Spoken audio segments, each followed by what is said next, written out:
Before we proceed, make sure to hit the subscribe button and turn on the bell icon so that you get notified instantly. Hi guys, this is Vijay from Gadget Gossips, and today I am going to explain how to download photos and videos from WhatsApp Stories. To do it, open the Play Store and search for application named Story Saver. I will also leave the direct download link in the description box. Now install the application, open it and grant permission. Here you can see the list of images and videos from your WhatsApp stories. Go to the video section and select the video you wish to download.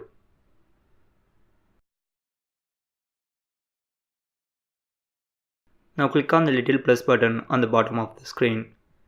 The repost option will allow you to share the video as the WhatsApp story directly.